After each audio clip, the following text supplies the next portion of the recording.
ओम। अखण्डमण्डलाकारम् अखण्डमण्डलाकारं व्याप्तं येन चराचरम् व्याप्तं येन चराचरं तत्पदं दर्शितं येन तत्पदं दर्शितं येन तस्मै श्रीगुरुवे नमः। तस्मै श्रीगुरवे नमः। भावार्थ। जो पूरे ब्रह्मांड में व्याप्त है, सभी जीवित और मृत में, उस महान गुरु को अभिवादन है, जिसने उस अवस्था का साक्षात्कार करना संभव किया। गुरु तत्व को नमन। देखिए, व्याप्तम येन चराचरम, जो सभी चर और अचर में, सभी जीवित और मृत में व्याप्त है, यानी कि सभी का स्वरूप है। ऐसा नहीं समझना कि केवल चलने फिरने वालों का स्वरूप है। जो अधिष्ठान होता है वो जड़ चेतन चर अचर सबका स्वरूप होता है भाई। तो ऐसे उस गुरु तत्व को, या ऐसे उस परमात्म तत्व को, ऐसे उस अल्लाह तत्व को, ऐसे उस ईसा तत्व को, है ना, ऐसे उस आत्म तत्व को बोलो तो और बढ़िया है। क्यों भाई? अब तो सभी का तत्व हो गया। आपा तत्व को मैं नमस्कार करता हूँ। शांति मंत्र का मंत्र नंबर 2। ओम द्योः शांतिः। ओम द्योः शांतिः। अंतरिक्ष शांतिः। अंतरिक्ष शांतिः। पृथ्वी शांतिः। पृथ्वी शांतिः। आपाः शांतिः। आपः शांतिः। औषधयः शांतिः। औषधयः शांतिः। वनस्पतयः शांतिः। वनस्पत्याः शांतिः। विश्वे देवाः शांतिः। विश्वे देवाः शांतिः। ब्रह्म शांतिः। ब्रह्म शांतिः। सर्व शांतिः। सर्व शांतिः। शांति एव शांतिः। शांति एव शांतिः। सामा शांतिरेधि। सामा शांतिरेधि। ओम शांतिः शांतिः शांतिः। ओम शांतिः शांतिः शांतिः। यजुर्वेद का शांति मंत्र है और इसका भावार्थ माधव भगवान से। द्युलोक शांतिदायक हो, अंतरिक्ष लोक शांतिदायक हो, पृथ्वीलोक शांतिदायक हो, जल, औषधियाँ और वनस्पतियाँ शांतिदायक हों, सभी देवता, सृष्टि की सभी शक्तियाँ शांतिदायक हों, ब्रह्म अर्थात महान परमेश्वर हमें शांति प्राप्त करने वाले हों, उनका दिया हुआ ज्ञान वेद शांति देने वाले हों, संपूर्ण चराचर जगत शांतिपूर्ण हो, अर्थात सब जगह शांति ही शांति हो। ऐसी शांति मुझे प्राप्त हो और वह सदा बढ़ती रहे। क्या बात है। गीता तत्वालोक, जो कि श्रीमद् भगवद गीता की तात्विक दृष्टि से व्याख्या है परम पूज्य ब्रह्मनिष्ठ परम विरक्त उड़िया बाबा जी के द्वारा। उड़िया बाबा जी तो जगत को बचपन में ही पहचान लिए थे, परख लिए थे कि ये कैसा है, और वो फिर जो ऐसा हो जाता है वो पहले से ही वैराग्यवान हो जाता है ना। वो लाखों धक्के खा के, लाखों जगह पर छुछुआ के, भटक के, रो के, पछता के वैराग्य को नहीं धारण करता। वो पहले से ही हो जाता है अलर्ट, है ना, अलर्ट मोड पे आ जाता है। तो 15वां अध्याय हम लोगों का चल रहा है, पुरुषोत्तम अध्याय, और इसमें मंत्र था पहला। चूँकि पहला मंत्र बहुत ही सुंदर मंत्र है, इसमें पेज नंबर 418 और 419 ये पेस्ट पेज थे। कल इसकी खूब बढ़िया चर्चा हुई थी। तो इतना सुंदर मंत्र है कि एक बार इसको दोबारा लेते हैं। 15/1 ऊर्ध्वमूलम अधः शाखम, ऊर्ध्वमूलम् अधः शाखम्, अश्वत्थं प्राहुः अव्ययम्, अश्वत्थं प्राहुः अव्ययम्, छन्दांसि यस्य पर्णानि, छन्दांसि यस्य पर्णानि, यस्तं वेद स वेदवित्, यस्तं वेद स वेदवित्। कौन वेदवित्?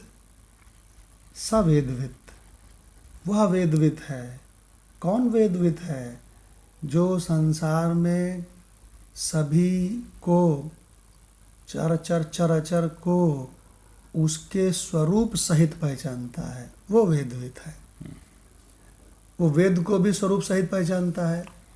काहे को पहचानता है? क्योंकि अपने को पहचानता है ना। तो इसका अर्थ एक बार माधव भगवान से सुनते हैं। जी भगवान। अश्वत्थ वृक्ष के रूप से संसार का वर्णन और उसको जानने वाले की महिमा। श्री भगवान उवाच। उसके पश्चात श्री भगवान बोले कि हे अर्जुन, आदि पुरुष, परमेश्वर रूप, मूल वाले और ब्रह्मा आदि रूप मुख्य शाखा वाले, जिस अश्वत्थम अर्थात कभी न, कल तक भी न ठहरने वाले संसार रूप पीपल के वृक्ष को अविनाशी कहते हैं। वेद, हाँ, अविनाशी कहते हैं। वेद जिसके पत्ते कहे गए हैं, उस संसार रूप वृक्ष को जो पुरुष मूल सहित तत्व से जानता है, वह वेद के तात्पर्य को जानने वाला है। तो इसका मतलब वेदवित् कौन है? जो खाली वेद मंत्रों को याद करके उसके अर्थ को पढ़ता है, सो नहीं। मूल तक जो वेद के तात्पर्य को जानता है। अगर हम सतीश भगवान को देखें तो सतीश भगवान में जो प्रकृति की चीज़ें हैं उनको भी हम जाने, और उसमें जो उनका स्वरूप है, यानी कि उसमें जो मूल वस्तु है, उसको भी हम जाने, तो कहते हैं वेदों के तात्पर्य को जानने वाले हैं। ठीक है। हम राणा भगवान को देखें तो राणा भगवान को उनके हम स्वरूप सहित जाने, तो हम वेदवित् हैं। क्या बढ़िया मंत्र है भगवान। बहुत बढ़िया। कहने लगे वो वेदवित् हैं, तो बोले कैसे? तो कहने लगे कि वो जिस चीज़ को भी देखते हैं, है ना, चर अचर को, उसको उसके मूल सहित जानते हैं, इसलिए वेदवित् हैं। कितनी बढ़िया बात है भगवान। लेकिन ये तो पराविद्या सीखने के बाद ही दृष्टि मिलती है। ये दृष्टि अपराविद्या वालों के पास नहीं है। तभी जब नारद जी सनत कुमार के पास गए, बोले भैया आप भी ब्रह्मा जी के पुत्र, हम भी ब्रह्मा जी के पुत्र, लेकिन आप बड़े परम आनंद परम शांति में रहते हो, और मैं तो 14 भुवन तीनों लोकों में छुछुआता रहता हूँ, रात दिन नारायण नारायण जपता हूँ, लेकिन मुझको शांति नहीं है, आनंद नहीं है, सहज नहीं है। तो उन्होंने कहा कि नारद, क्या तुम वेदविद हो? क्या तुम वेदों के तात्पर्य को जानने वाले हो? तो सनत कुमार जी ने स्वयं नारद से कहा, नहीं हो, क्योंकि तुमको पराविद्या नहीं प्राप्त है। तो नारद उन्होंने कहा नारद जी ने कि हमको पराविद्या सिखा दीजिए। तो कहने लगे पहले अपनी स्लेट को मिटाओ। पहले बताओ तुमको कौन कौन सी विद्या आती है नारद। तो नारद जी ने भगवान जितनी विद्याएं थी असत में, वो नारद जी को सब आती थी। नारद जी के पास काम है क्या था? नारायण नारायण, इधर ऋषि के पास गया, उससे विद्या सीखी, उधर मुनि के पास, उधर सीखी, इस लोक में सीखी, उस लोक में सीखी, सब विद्या सीख डाली। तो जब नारद ने सारी विद्याओं को गिनाया तो सनत कुमार ने कहा ये सारी की सारी विद्याएं असत की हैं, प्रकृति की हैं। इसमें से एक भी विद्या ऐसी नहीं है जो तुमको मुक्ति प्रदान करे।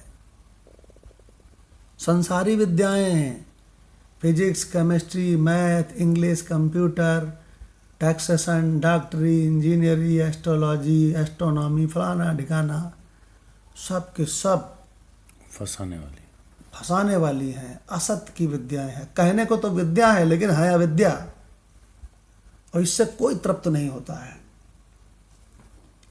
तो नारद जी ने कहा कि हमको ये सब विद्याएं आती हैं, लेकिन आप कह रहे हो कि अविद्या है सब, तो निश्चित रूप से अविद्या ही होंगी। तो कहने लगे सारी अपनी पार्टी साफ करो, स्लेट साफ करो, इनको हटाओ सबको। फिर सनत कुमार जी ने नारद को ब्रह्म विद्या, परा विद्या प्रदान की। तो नारद कृतकृत्य हो गए। परा विद्या जिसको मिलती है, जो बड़े ही श्रद्धा से इसको ग्रहण करता है, वो शोक मोह से मुक्त हो जाता है। इसी उद्देश्य से तो परमात्मा ने सबसे पहले ये ब्रह्मा को शोक मोह से युक्त देखा, तो उनको ये विद्या दी, और फिर ये भी बताया कि तुम जो भी योग्य मिले उसको ये विद्या देते चले जाना, क्योंकि अब जो सृष्टि हम ब्रह्मा तुमसे बनवा रहे हैं वो भयंकर शोक और मोह से युक्त होएगी।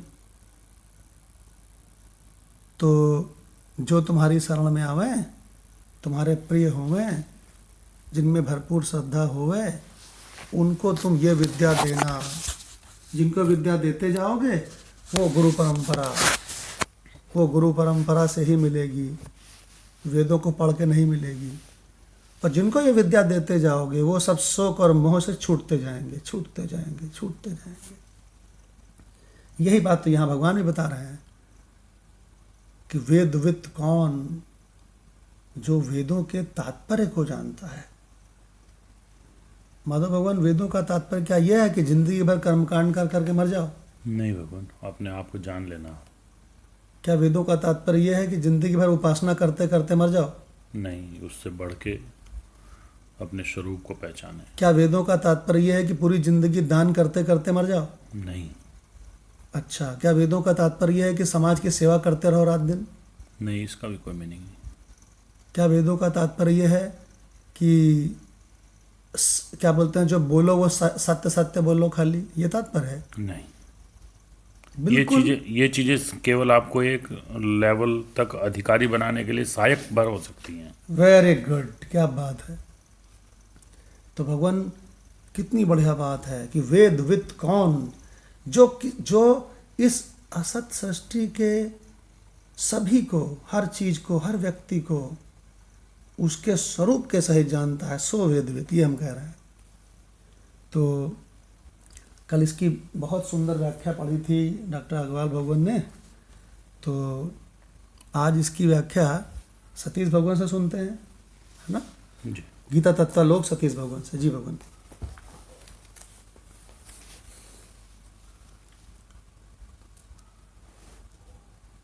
सतीश भगवान के पास तो गीता तत्वालोक है, उनका माइक लगता ऑन नहीं हो रहा है, तो राणा भगवान से सुनते हैं। राणा भगवान। जी भगवान। गीता तत्वालोक 15वें अध्याय से प्रारंभ कर दीजिए, ऊपर से ही। जी भगवान, ऊपर से ही ले लेते हैं भगवान। तो श्री परमात्मनाय नमः, श्री गुरु चरण कमलेभ्यो नमः। अथ पंचदशो अध्याय संगति है भगवान कि पिछले अध्याय में यह बतलाया गया है कि जो पुरुष भगवान के साकार या निराकार स्वरूप की उपासना करता है वही गुणातीत हो सकता है। अतः भगवान की उपासना ही गुणातीत होने का उपाय है। इस प्रकार 14वें अध्याय में गुणातीत के लक्षण, आचार और साधन बताए गए। अब 15वें अध्याय में यह बतलाएंगे कि किस प्रकार तत्वज्ञान की प्राप्ति होती है। यह अध्याय अत्यंत महत्वपूर्ण है और गीता का सार है। पहले 2 श्लोकों में संसार रूपी वृक्ष का निरूपण करते हैं। श्री भगवान उवाच, ऊर्ध्वमूलम् अधः शाखम् अश्वत्थं प्राहु अव्ययम् छंदांसि यस्य पर्णानि यस्तम वेद स वेदवित्। भावार्थ है, जिसकी जड़ ऊपर की ओर है और शाखाएं नीचे की ओर हैं, ऐसा यह संसार रूप वृक्ष अविनाशी कहा गया है। कर्मकांड रूप वेद इसके पत्ते हैं। जो इस वृक्ष को जानता है वह वेद को जानता है। अब व्याख्या ले रहे हैं। सब वृक्षों की जड़ता नीचे की ओर होती है और शाखा ऊपर की ओर, किंतु इस संसार वृक्ष की यह विलक्षणता है कि इसकी जड़ ऊपर की ओर और शाखा नीचे की ओर बताए गए हैं, क्योंकि आत्मा से सबसे पहले अव्यक्त प्रकृति हुई और उससे महतत्व, महतत्व से अहंकार और अहंकार से क्रमशः आकाश आदि पंचभूत हुए। इस प्रकार इसका मूल परमात्मा सबसे ऊपर तथा और सब नीचे की ओर है। इसी से ऊर्ध्व मूल और अधः शाखा कहा है। इस वृक्ष को अश्वत्थ अर्थात कल तक न ठहरने वाला कहा है। देखिए, कल ये डिस्कस हुआ था ये रहस्य कि मूल तो अधिष्ठान है, यानी कि मूल तो आत्मा है, ये हो गई जड़, और इससे सबसे पहले उत्पन्न हुआ अव्यक्त, यही अव्यक्त प्रकृति है। तो इसका मतलब आत्मा से उत्पन्न हुआ अव्यक्त यानी कि मूल प्रकृति, और इसी मूल प्रकृति से उत्पन्न हुआ महत्तत्व, महत्तत्व से उत्पन्न हुआ अहंकार, और अहंकार से उत्पन्न भय पंचभूत। तो ये केवल सीरीज रटने की नहीं है, समझने की भी है कि आप जो मूल तत्व आत्मा हो वो तो हमेशा ही हो, सहज रूप से हो। तो गहरी नींद से अगर हम देखें तो मुझ में गहरी नींद हमने बुलाई थोड़ी है।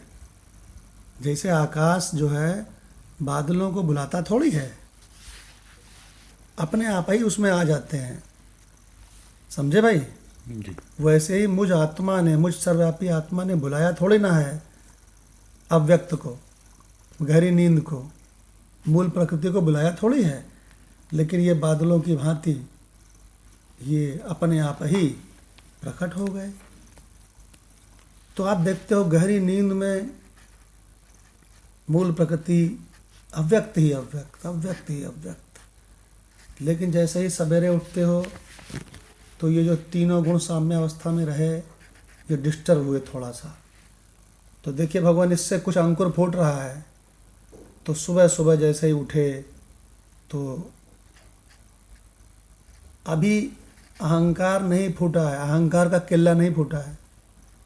तो उस समय जैसे ही उठे तो लेकिन मैं को नहीं पकड़ा, अहंकार को नहीं पकड़ा अभी, प्लीज़ वेट। ये हो गया महत्तत्व। ये आपके अनुभव में रोज होता है। और इसके बाद में भगवान मैं डॉक्टर R.K. अग्रवाल कवि नगर में, आज मुझे ये बिल जमा करना है, ये ऑपरेशन करना है, ये लीजिए, ये आ गया एक चीज़।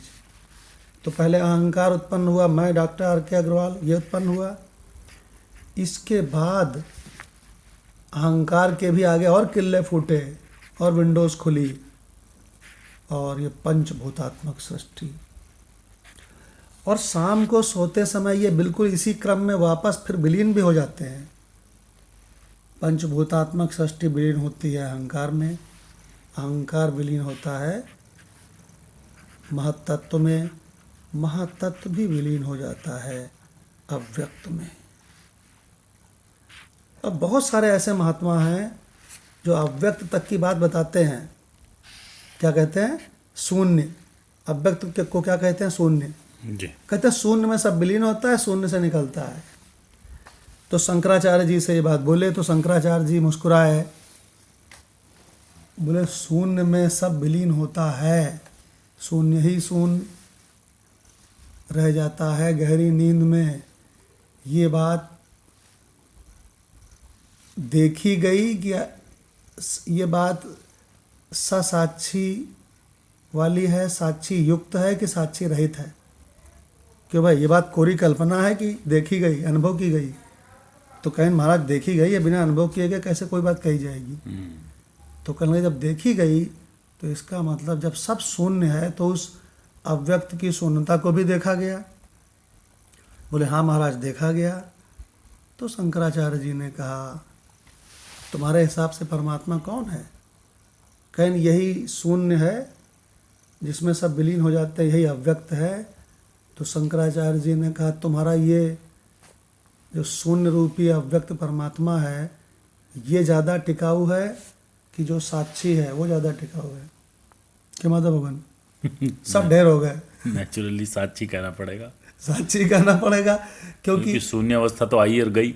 हाँ, और शून्य अवस्था से जो बच्चे उत्पन्न हुए, जागने वाला संसार और सपने का संसार, जागृत और स्वप्न, क्यों भाई वो भी आए अपने अम्मा की तरह, जैसे बादल मूल प्रकृति आई और गई, ऐसे अपनी अम्मा की तरह ही तो बच्चे होंगे। बिल्कुल। तो जागृत भी आया गया, अम्मा भी आने जाने वाली और बच्चे भी आने जाने वाले। तो जागृत स्वप्न भी भगवान आए और गए। अब देखिए, लेकिन पिताजी वहीं हैं। हाँ। तो इससे ये पता चलता है, इससे ये पता चलता है कि हमने ये एनालिसिस जो करी, इस एनालिसिस से हमको सदा रहने वाले का पता चल गया, साक्षी का। बिल्कुल। वो मैं है, साक्षी है, अधिष्ठान आधार है।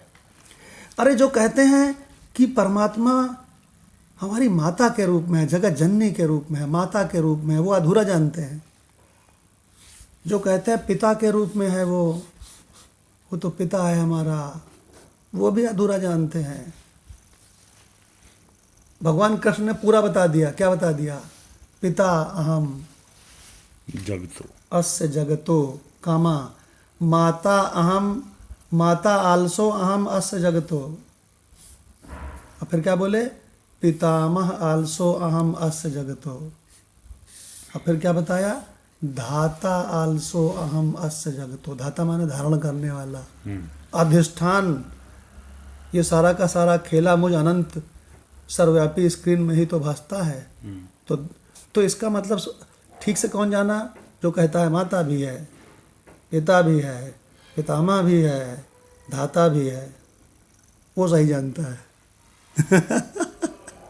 पंडित जी चकरा गए। अगर कौनो तुमको मिले, अरे कहन सब माता रानी का खेल है और माता ही माता, तो उससे पूछो पिता कौन है, तो चकरा जाएगा। क्यों भाई? जब आप उसको बताओगे कि वही माता है, वही पिता है, अरे कहते सुने नहीं हो क्या?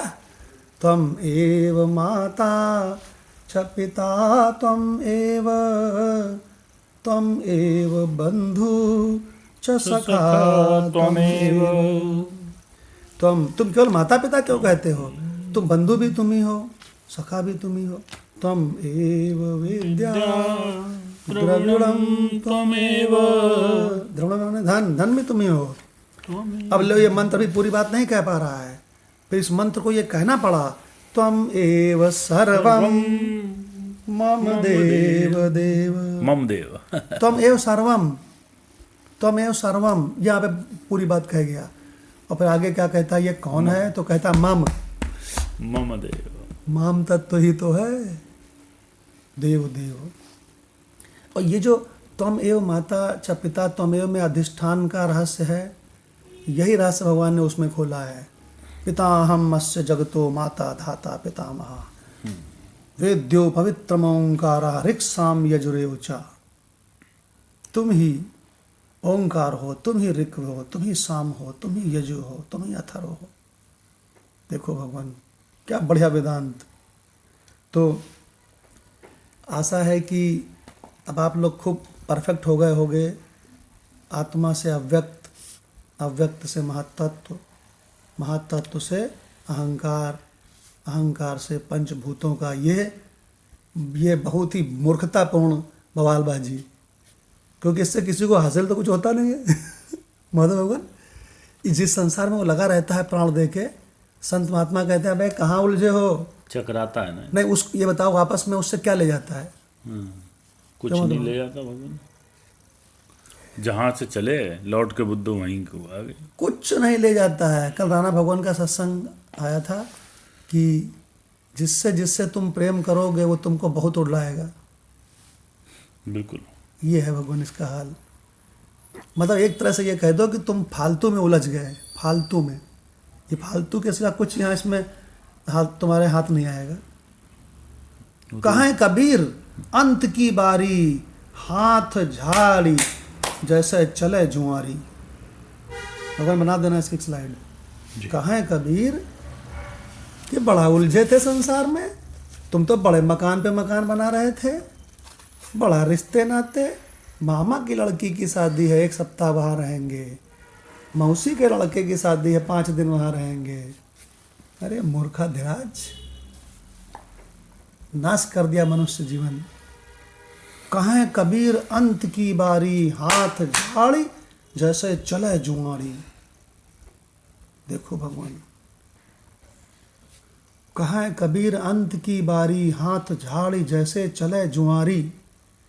ये स्थिति है भगवान। जब संत महात्मा कहते हैं तो समझ में नहीं आता है। और फिर ते परत्र दुख पावही, फिर आखिरी में कैसे रोते हैं? सर पकड़ के, सिर धुन्नी धुन्नी पछताही। पकड़ के नहीं, सर को घूंसे मार मार के, सिर धुन्नी धुन्नी पछताही। काल ही कर्म ही ईश्वर ही मिथ्या दोष लगाही। भगवान ने, ईश्वर ने हमको तत्व ज्ञान देना नहीं चाहा था। लीजिए भगवान, काल ही, मेरा समय ही खराब था। कर्म ही, अरे वो कर्मों से टाइम ही नहीं मिला हमको। तो भगवान आशा है कि इन 2 दिनों के सत्संग में आप आत्मा अधिष्ठान, उससे उपजे अव्यक्त यानी मूल प्रकृति, उससे उपजे महत्तत्व, उससे अहंकार, उससे पंचभूतों या पंच तन्मात्राओं का ये बवालबाजी, इससे आप पूरी तरह के मास्टर हो गए होंगे। जी राणा भगवान आगे।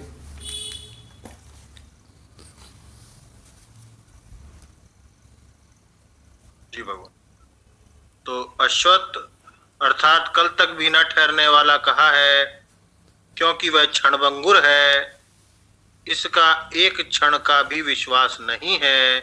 कहा भी है, जे ही जानत जग जाए हिराई, जागे यथा सुपन भ्रम जाई।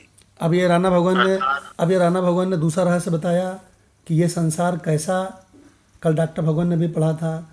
यह संसार अश्वत्थ, हमने बताया था सीटी सा वाला, जो स्व माने टुमारो, कल, आने वाला कल, और आ लगा दिया कि भाई अस्व, कल तक भी नहीं, और फिर था लगा दिया, ठहरने वाला।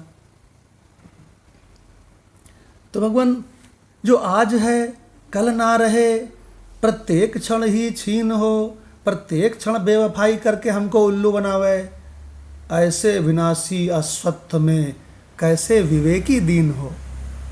क्या बात। मूर्ख तो दीन होए, मूर्ख तो दीन होते ही हैं ससुरे, पर विवेकी भी दीन हो जाए तो सेम से। ऐसे नहीं समझना कि केवल केवल पति ही भोगों के चक्कर में पत्नी से उलझा रहता है, पत्नी भी भोगों के चक्कर में पति से उलझी रहती है। वैरायटी अलग अलग हो सकती है कि पत्नी कहती है मेरे बेटे मेरी बेटी, मेरे बेटे मेरी बेटी, मेरा घर मेरे घर की सफाई, वो इसमें उलझी रहती है। और पति जरा थोड़ा मेरा प्रमोशन मेरा मकान और भगवान उनको पता ही नहीं है कि ठगनी दोनों को ठग रही है। अब बेटे और बेटियां आजकल के नए युग के अपने आप को बड़ा तीस मार्खा समझते हैं, मेरा करियर मेरा पैकेज। उनको पता ही नहीं है ठगनी उनको ठग रही है, ठगनी उनको ठगे जा रहे हैं, उनको पता है नहीं। माया माँ ठगनी हम जानी, पति का ठगे, पत्नी का ठगे, बेटा का ठगे, बेटी का ठगे, बुढ़ऊ का ठगे, अब बड़े बड़े शास्त्र जानने वालों को ठगे। मौज ले रहा है। हाँ। वो तो सब ठगाई देख के मौज ले रहा और है। भगवान ठगाई से केवल तत्व के निकलता है। चैलेंज है मेरा भगवान, ओपन चैलेंज। आप ठगा लेता अपने आप, आप ठगाए सुख होता है।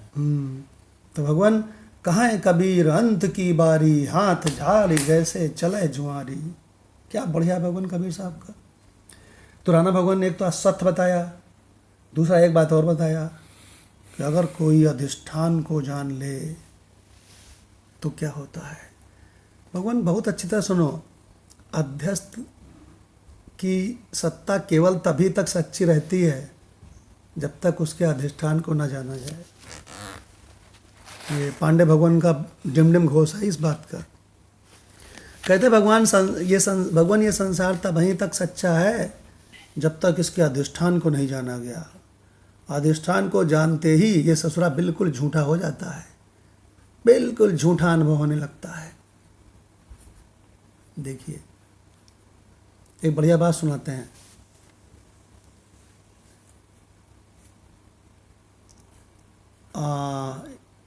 जो अर्जुन का रथ था, वो जब युद्ध का अंतिम दिन था तो भगवान हमेशा पहले, रोज तो पहले उतरते थे रथ से, क्यों भाई जी। और उतर के मालिक यानी जिसका रथ चला रहे हैं अर्जुन, उनका गेट खोलते थे, मालिक साहब उतरिए कार से, क्यों। लेकिन अंतिम दिन ऐसा नहीं हुआ। अंतिम दिन उन्होंने वहीं से आदेश दिया, अर्जुन तू इस रथ से उतर। अर्जुन को उतार दिया रथ से, क्यों भाई, उतर के दूर खड़ा हो जा। दूर खड़ा हो गया अर्जुन, और भगवान कृष्ण ने रथ से जैसे छलांग लगाई जाती है ऐसे छलांग लगाई और रथ एकदम विस्फोट के साथ में राख में बदल गया। तो अर्जुन ने कहा अरे बाप रे केशव, ये क्या हुआ, ये तो राख हो गया। तो भगवान ने कहा अबे राख तो ये उसी समय हो गया था, राख तो ये उसी समय हो गया था जब कर्ण ने अग्नि बाण मारा था, लेकिन मेरे संकल्प से ये रथ ऐसा बना रहा और लड़ता रहा लड़ता रहा। कि भगवान देखो, बाण और बाणी में ज़्यादा ताकतवर कौन है। फीमेल ज़्यादा ताकतवर होती है, बाणी शक्ति। बाण तो केवल स्थूल को खत्म करता है, लेकिन सद्गुरु की वाणी स्थूल सूक्ष्म कारण अविद्या पंचभूत पंच तन्मात्रा अहंकार महत्त्व व्यक्त मूल प्रकृति सबको खत्म कर देती है वाणी। देखो भगवान, ये रहस्य है। इसी को पराविद्या, इसी वाणी को पराविद्या कहते हैं। वही तो कृष्ण सुना रहे हैं, ऊर्ध्वमूलम अधः शाखा।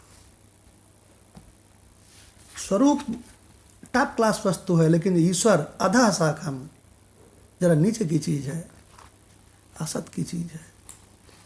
देखो भगवान, राणा भगवान ने क्या सुनाया, जय जानत जग जाए हेराई। एक हमने ऐसी चीज को जान लिया कि जगत हमारे लिए छाया के समान कल्पित हो गया। लो भगवान, कहीं घाटा हो गया कहीं वाह वाह, कहीं फायदा हो गया कहीं वाह वाह कहीं फलाने मर गए गता सुन, अरे कहीं सब मरते हैं, और कहने लगे नहीं ये सब जीवित है, अरे कहेंगे ये भी मरेंगे। ऐसा नहीं समझना कि डॉक्टर लोग नहीं मरते हैं। वैद्य मुआ रोगी मुआ, मुआ सकल संसार, एक कबीरा नाम हुआ, क्योंकि कबीरा यह जान गया कि मैं आत्मा हूँ। देखिए भगवान, तो राणा भगवान ने 3 रहस्य बताए। एक तो आत्मा, अव्यक्त महत्तत्व, अहंकार, पंच तन्मात्रा। दूसरा बताया अस्वत्थ, माने कल तक भी ना ठहरने वाला, यह संपूर्ण जगत, इसके लोग, इसकी चीज़ें। तीसरा रहस्य बताया राणा भगवान ने, जे ही जानत जग जाए हेराई, जागे जथा सपन भ्रम जाई। जी राणा भगवान आगे।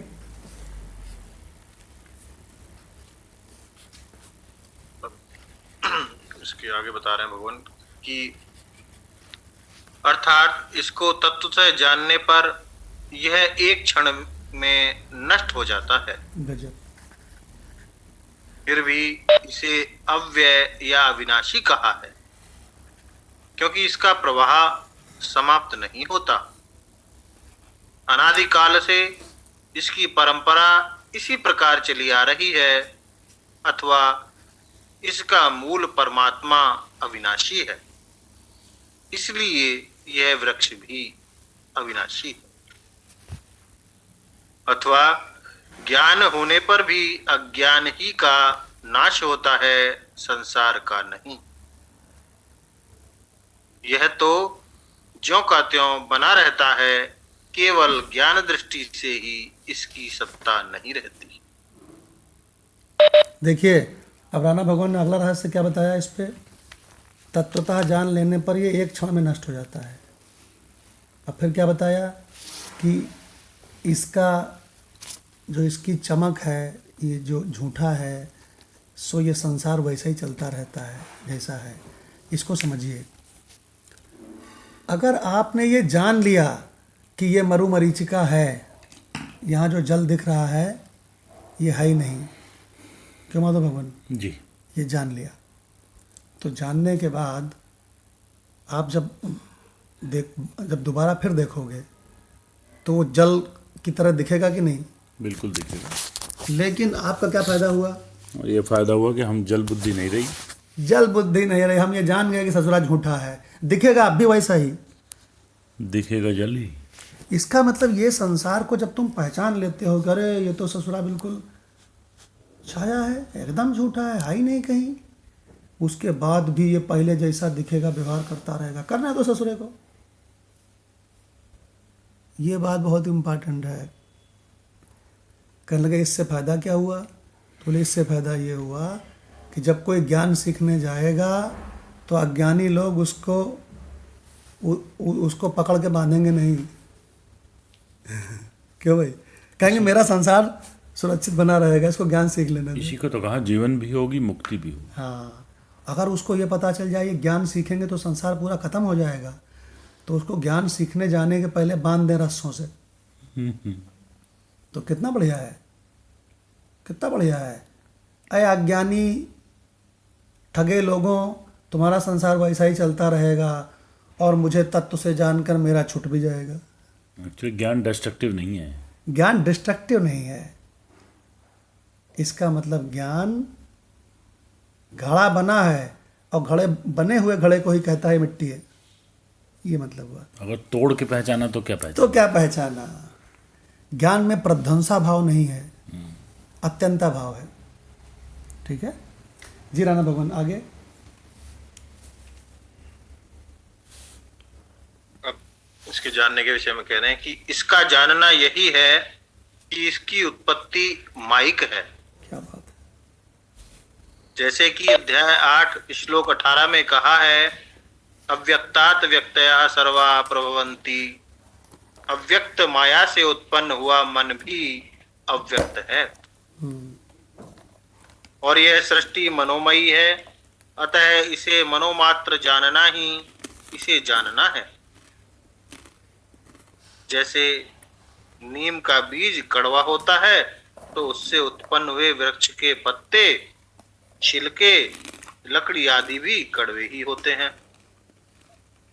संसार का मूल परमात्मा है, अतः यह भी परमात्मा स्वरूप ही है। श्रुति कहती है सर्वम खल्विदम ब्रह्म नाना अस्ति किंचन। इस प्रकार जो तत्वतः इसे भगवत स्वरूप जानता है वही वेद को जानने वाला है, क्योंकि वेद का चरम तात्पर्य यही है।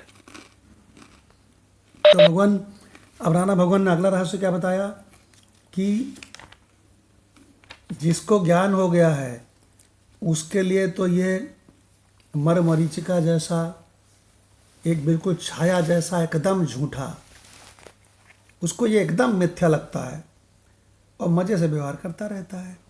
और जो अज्ञानी है उसका संसार ज्यों का त्यों बना रहता है, क्योंकि वो सच्चा मान के उलझा रहता है।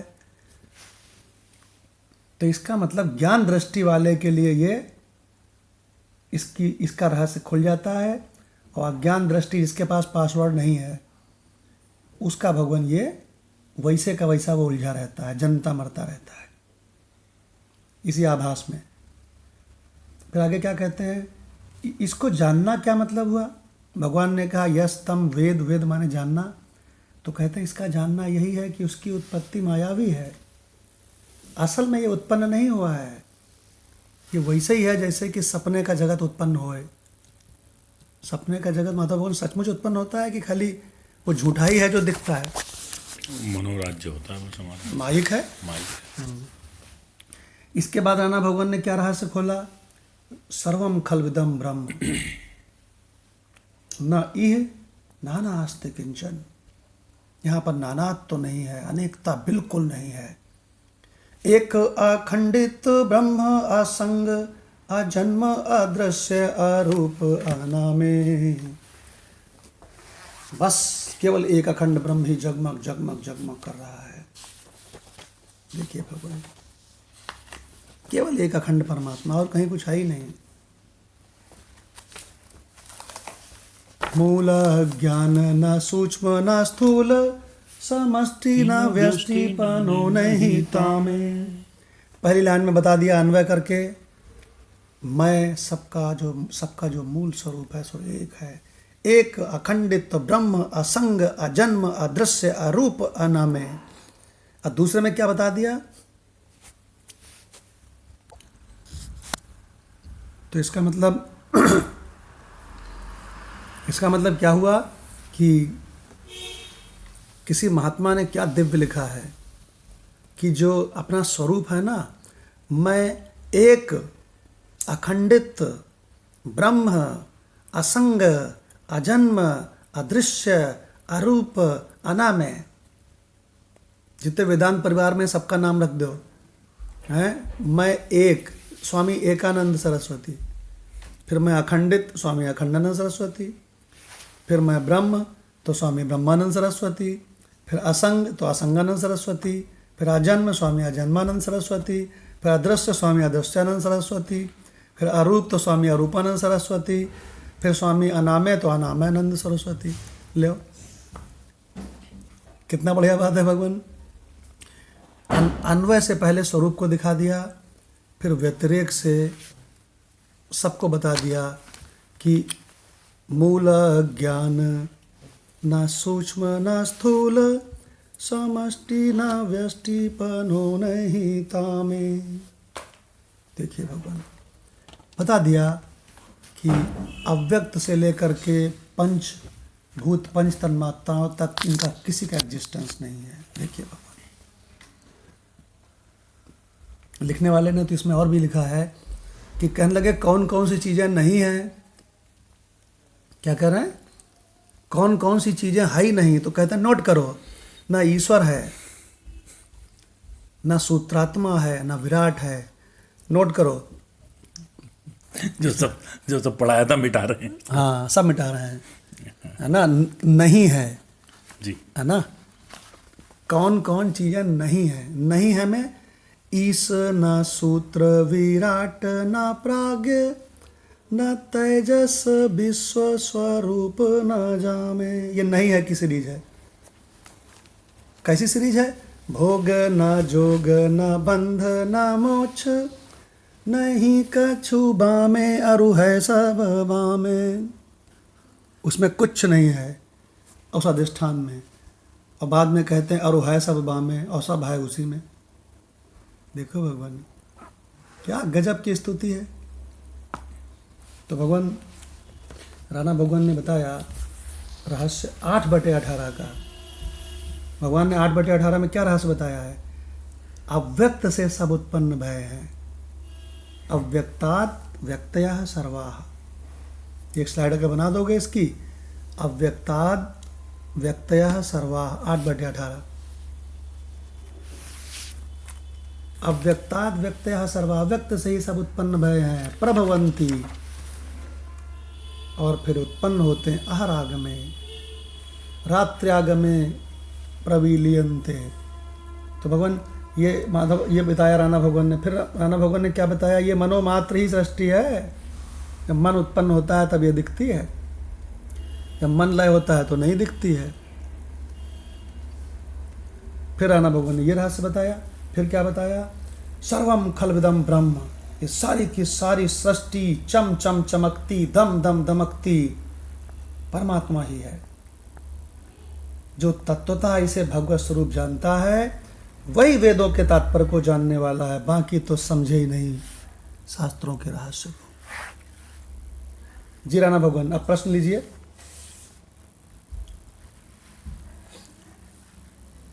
तो अब प्रश्न लिए भगवान इसमें।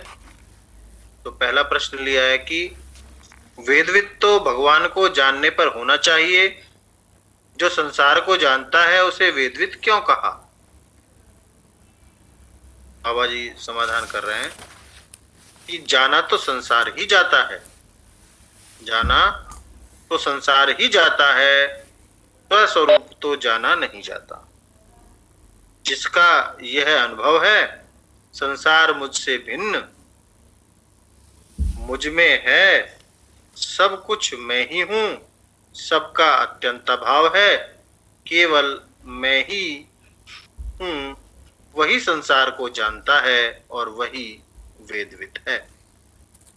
कल भी ये डिस्कस हुआ था इस उड़िया बाबा के उत्तर में कि संसार मुझसे भिन्न है।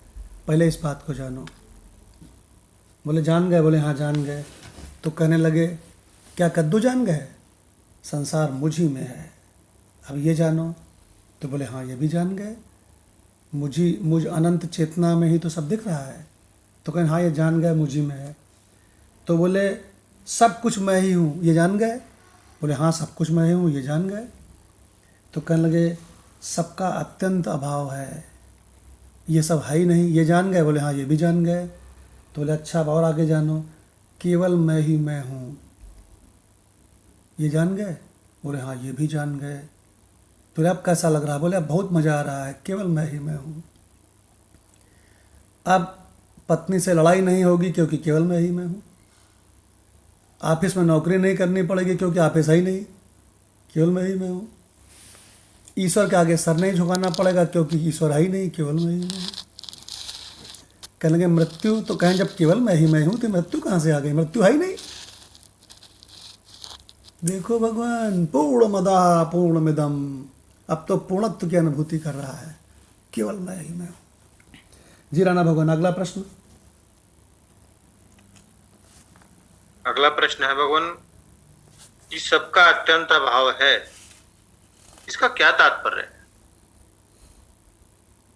तो उत्तर है कि घट पट आदि पदार्थों के अभाव का तो भास होता है, किंतु दृश्य के अभाव का भास नहीं होता। इसलिए उनके अभाव को तो प्रागभाव आदि कहा गया है, किंतु दृश्य अभाव को तो अत्यंत अभाव कहा जाता है। व्यवहारिक दृष्टि से दृश्य का कभी अभाव नहीं होता, किंतु विचार दृष्टि से वह कभी हुआ ही नहीं। गजब, क्या बात है। जो कभी हुआ ही नहीं उसका अभाव भी कैसे होगा? लो, अभाव का भी अभाव होने के कारण उसका अत्यंत अत्यंत अभाव है। क्या अभाव है। लाइन है। इसकी प्रतीति नहीं होती, अनुभूति होती है। और ऐसी अनुभूति होने पर त्रिपुटी का अभाव होकर सब कुछ अपना ही स्वरूप जान पड़ता है।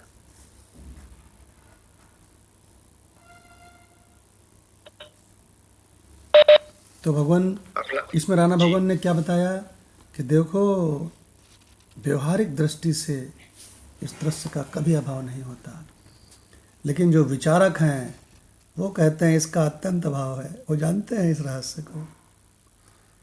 किसी ने कहा अगर इस सृष्टि का पूरा अभाव हो जाए तो हमको आत्मा की अनुभूति हो जाए। तो गुरु भगवान ने कहा अरे मूर्ख, जो है ही नहीं उसका क्या अभाव हो जाए। यही उड़िया बाबा ने कहा है, अभाव का भी अभाव, अभाव है ही नहीं, अभाव का भी अभाव होने के कारण अत्यंत अभाव है। बहुत बढ़िया। अगर तुम कहते हो कि ये सृष्टि है तो मेरी चुनौती है तुमको, तुम इस सृष्टि को पकड़े रहना, तुमको पता भी नहीं चलेगा कब छूट गई। चुनौती है तुमको कि तुम पकड़े रह के दिखा दो। तुम्हारे बाप नहीं पकड़े रह सके, तुम्हारे दादा नहीं पकड़े रह सके, बड़े बड़े भक्त पकड़े नहीं रह सके। अरे कहीं सपना भी पकड़े रहा जा सकता है। देखो भगवान कल लगे हमको हमारे गुरु ने त्रिपुटी पढ़ाई। तो बोले त्रिपुटी का क्या तात्पर्य हुआ? बोले त्रिपुटी का तात्पर्य ये हुआ कि ये जो 3-3 का जोड़ा है ना, ये कहीं है ही नहीं। ये त्रिपुटी पढ़ने से तात्पर्य हुआ, ये फायदा हुआ। देखिए अब भगवान अगला प्रश्न राणा भगवान। जी भगवान। तो अगला प्रश्न है कि प्रतीति और अनुभूति में क्या अंतर है? तो उत्तर है कि प्रतीति इंद्रियों द्वारा होती है और अनुभूति अपने द्वारा। इसलिए प्रतीति का विषय सभी को भासता है, अनुभूति अपने को ही भासती है। अर्थात जो वस्तु सबको एक साथ भासे उसे प्रतीति कहते हैं, जो अपने आप को ही भासे उसे प्रतीति और अनुभव कहते हैं। अनुभूति में अंतर एक बना देना स्लाइड। तो भगवान प्रतीति में अनुभूति में क्या अंतर है समझ गए? प्रतीति इंद्रियों के द्वारा होती है। क्यों होती है? क्योंकि इंद्रियां खुद ही प्रतीति है।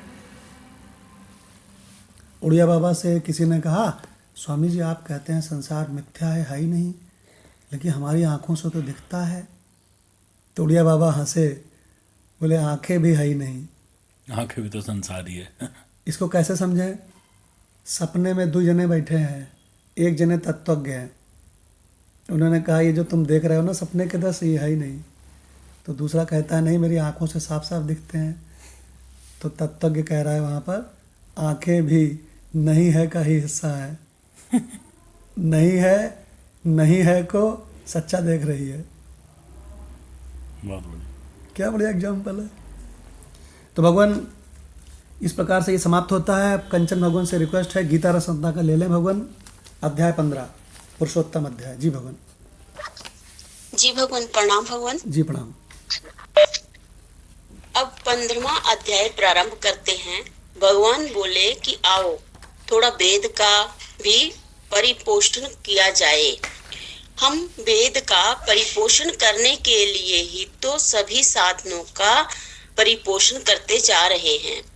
हमने तत्व शक्ति का संशोधन 14वें अध्याय में किया है। सुख संगेन बदनाति ज्ञान संगेन च अनघ, इसलिए गुणातीत हो जाओ। गुणी बनने की कोशिश मत करो, छोड़ो इनको। यह बात मैं पहले सुना चुका हूँ। अब यह देखो कि जिस वेद के बारे में लोगों का इतना आग्रह होता है वह क्या है। इस संबंध में थोड़ा सोचना चाहिए, विचार करना चाहिए। पहले श्लोक में जो कहा गया है कि यह तम वेद सा वेदविद, वेदवित में उपसहार नहीं है। उपसहार 19वें श्लोक में है। स सर्वविद भजति माम सर्वभावेन भारत। वेदवित से उपक्रम है और सर्वविद से उपसहार है। अब जरा इनको मिलाकर देखो कि उपक्रम उपसहार की एकता होने पर क्या होगा। यह होगा कि जो वेदवित है वह सर्ववित है और जो सर्ववित है वह ही वेदवित है। अब बताओ कि वेदवित और सर्ववित कौन है? अरे मैं ही वेदवित हूँ। इसको फिर से सुन लो। यस्तम वेद सा वेदवित, यह है उपक्रम। सह सर्वित भजति माम सर्वभावेन भारत, यह है उपसहार। अहम एव वेदवित, यह है अभ्यास। और वेदेश्च सर्व अहम एव वेद्यः, संपूर्ण वेदों का तात्पर्य मुझ में ही है। यही है वेद का ज्ञान। श्री भगवान उवाच उधर मूलम अधा शाखा अश्वत्थम प्राहु अभयम छंदांसि यस्य प्रणानि यस्तम वेद स वेदवित्। एक पीपल का पेड़ है, दूसरा गुलहर का पेड़ है और तीसरा बड़ का पेड़ है। शास्त्र में इन तीनों पेड़ों का वर्णन आता है। संस्कृत में पीपल को अश्वत्थ, गुलहर को उदुम्बर और बड़ को बट कहते हैं। गुलहर का पेड़ ब्रह्मा का है, पीपल का पेड़ विष्णु का है और बड़ का पेड़ रुद्र का है। अश्वत्थ वृक्ष ब्रह्मा अश्वत्थ और कर्माश्वत्थ दो प्रकार का होता है। अश्वत्थ का वृक्ष ब्रह्म अश्वत्थ और कर्म अश्वत्थ दो प्रकार का होता है। माने एक कर्म के पीपल का पेड़ और दूसरा ब्रह्म के पीपल का पेड़। उपनिषद में आया है कि उधर मूलो अवाक शाखा एषो अश्वत्थ स्नातनः तद एव शुक्रम तद ब्रह्म तद एव अमृतम उच्यते। इसमें जो ब्रह्म अश्वत्थ है तद एव शुक्रम तद ब्रह्म तद एव अमृतम उच्यते, यही शक्तिमत है और यही ब्रह्म स्वरूप है और यही अमृत स्वरूप है। शुक्र माने साधन का वीर्य, साधन का वीर्य शुक्र है, वह ब्रह्म स्वरूप है और अमृत उसमें मोक्ष फल है। माने ब्रह्म अश्वत्थ साधनात्मक, फलात्मक और स्वरूपात्मक है। दूसरा जो कर्मश्वत्थ है उसका भी वर्णन वेद में है। अश्वत्थे वो निषदनम पर्णे वो बस्तिष्कृता, ऋग्वेद का है। आप पीपल के पेड़ पर रह रहे हैं और उसके पत्ते पर आपका घर बना हुआ है, नगर बना है। अश्वत्थे निषदनम, पेड़ पीपल के पेड़ पर जो भूत प्रेत रहते हैं और पर्णे वो बस्ती कृष्णता, वह जो हिलता हुआ उसका पत्ता है, उसी पर आपका घर नगर बना हुआ है। वह कभी भी पानी के बूंद की तरह टपक सकता है। यह कर्म अश्वत्थ है, इसमें आश्चर्य क्या है। उधर मूलम अधा शाखाम, इसकी जड़ ऊपर है और शाखाएं नीचे है। सबसे ऊपर क्या है? ब्रह्म है, वह इसकी जकड़ है। ऐसा पेड़ आपने देखा है? प्रश्न है कि ऐसा पेड़ आपने देखा है? मैंने तो देखा है, हाँ ऐसा ही पेड़ देखा है जिसकी जड़ ऊपर है, मूल ऊपर है और शाखा नीचे है। मैं वह पेड़ आपको नहीं दिखा सकता हूँ, आप यही देख लीजिए। यह जो हम सबके शरीर हैं, ये क्या है? इनके हाथ नीचे लटक रहे हैं, पांव नीचे लटक रहे हैं, ये हैं अधा शाखम है कि नहीं है? इनका उधर मूल क्या है? वह सिर की ओर है। आपने देख लिया कि नहीं, यह शरीर ही उधर मूलम अधा शाखा है। यही है वह जो यथा पिंडे तथा ब्रह्मांडे है। ब्रह्मलोक ऊपर है और वही इसका सिर है। उधर परमात्मा ही इसका मूल है और इसकी ब्रह्मलोक आदि रुद्रलोक आदि रूप जो शाखाएं हैं वे नीचे की ओर फैली हुई हैं।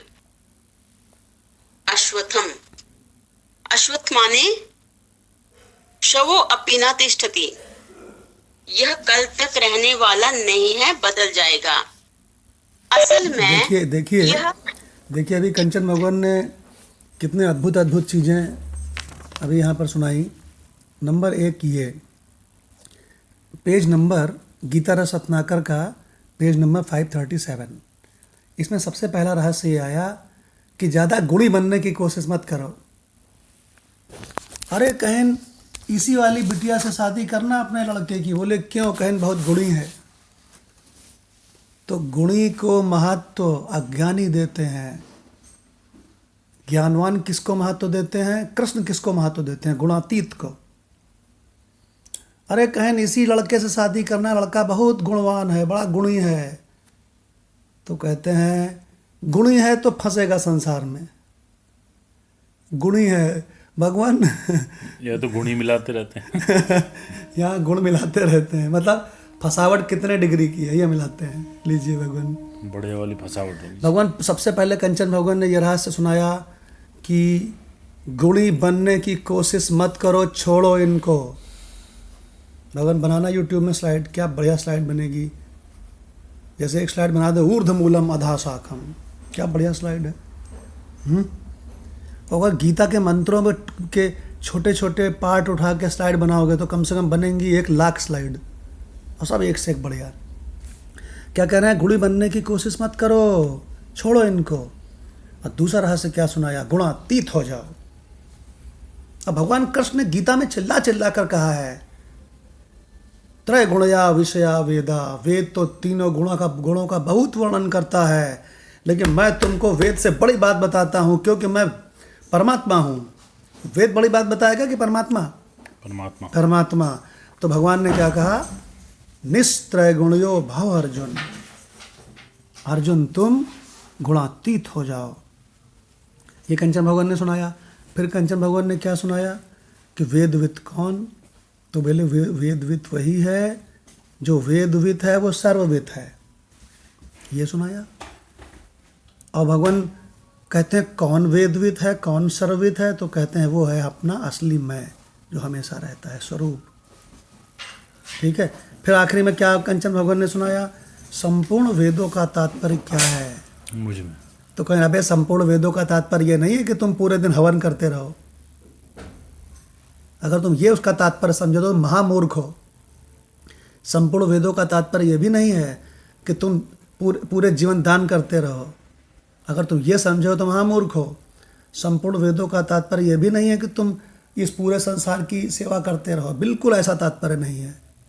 संपूर्ण वेदों का तात्पर्य ये भी नहीं है कि तुम कर्मकांड करते रहो। संपूर्ण वेदों का तात्पर्य ये भी नहीं कि तुम उपासना करते रहो, योग करते रहो, बिल्कुल तात्पर्य नहीं है। बिल्कुल साफ साफ सुन लो, संपूर्ण वेदों का तात्पर्य है सत्य स्वरूप परमात्मा को अनुभूत साक्षात्कार करने के लिए है। तो ये कंचन भगवान ने सुनाया है, संपूर्ण वेदों का तात्पर्य मुझ में है, ये है वेद का ज्ञान, ये सुनाया। इसके बाद भगवान क्या सुनाया, उन्होंने कहा अश्वत्थ सुनोगे। अश्वत्थ 2 तरह का होता है। क्या सुनाया, एक तो है कर्माश्वत्थ और दूसरा है ब्रह्माश्वत्थ। तो ये जो कर्माश्वत्थ है ना, ये क्या है, इसको कितना बढ़िया रूपक से सुनाया, माधव भगवान से सुनते हैं। कर्माश्वत्थ माने क्या, पीपल के, कृष्ण भगवान बताया कि आप पीपल के पेड़ पर रह रहे हैं, जैसे कि शास्त्रों में भी आता है। आपने भी बताया कि जो जीवन है कल तक भी न ठहरने वाला है, कल तक भी ना ठहरने वाला है। और ऐसा है कि एक पत्ते पर जो बारिश की बूंद पड़ जाती है, लटकी हुई है, तो ऐसी बूंद लटकी हुई है, वो कभी भी जरा सी हवा से ठटक के नीचे गिर जाएगी, हाँ खत्म, और बोले बम हो गया काम।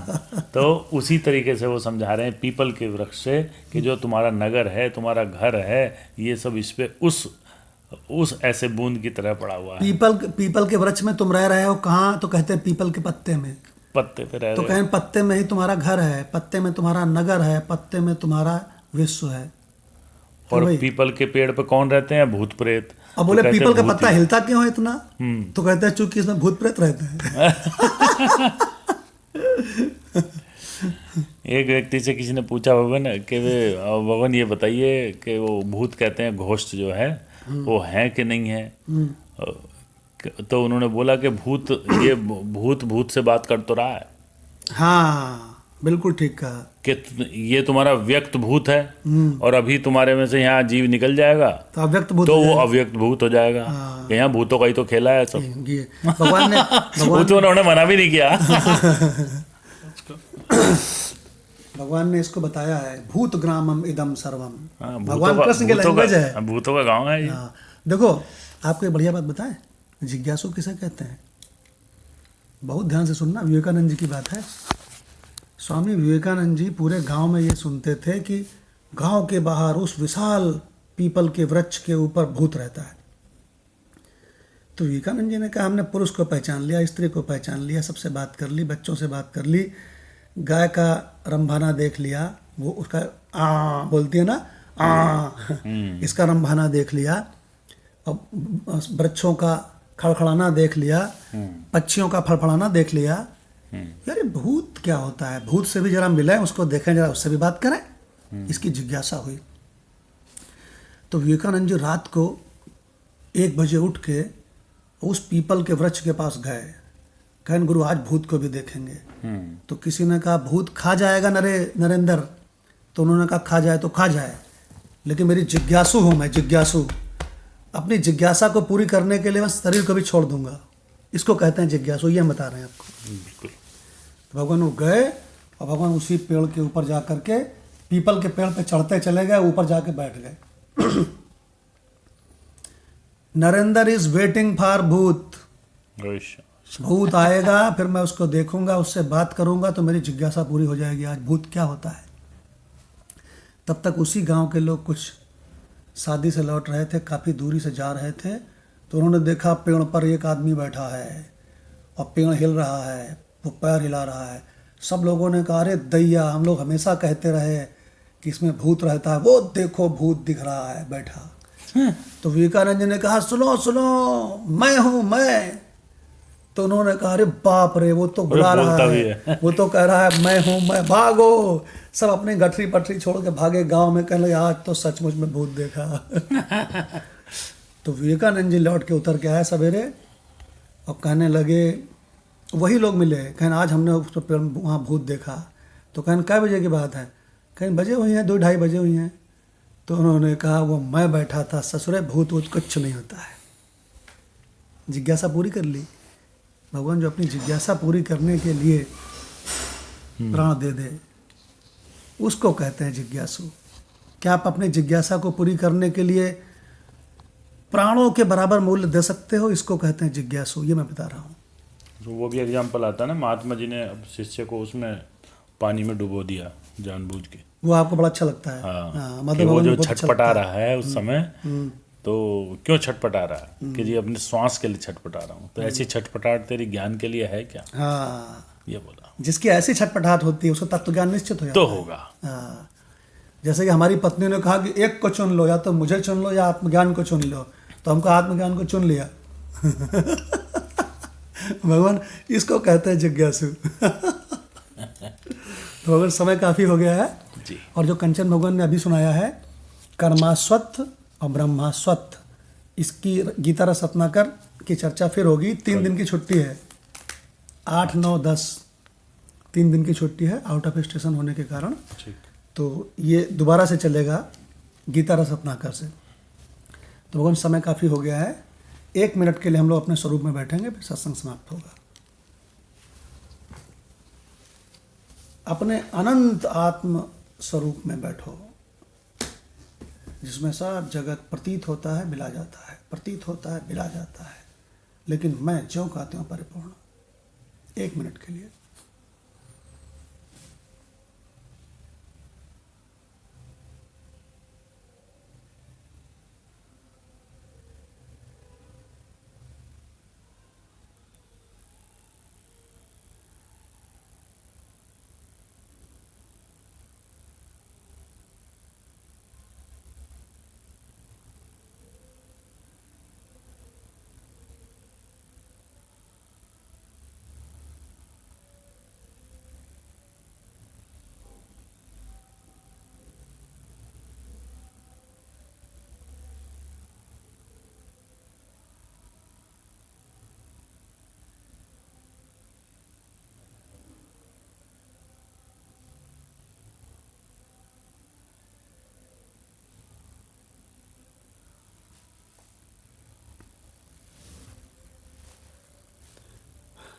भगवान कभी कि अपने स्वरूप में बैठना तो आप देखेंगे कि उसमें कुछ उत्पन्न होता है और फिर थोड़ी देर में बिला जाता है।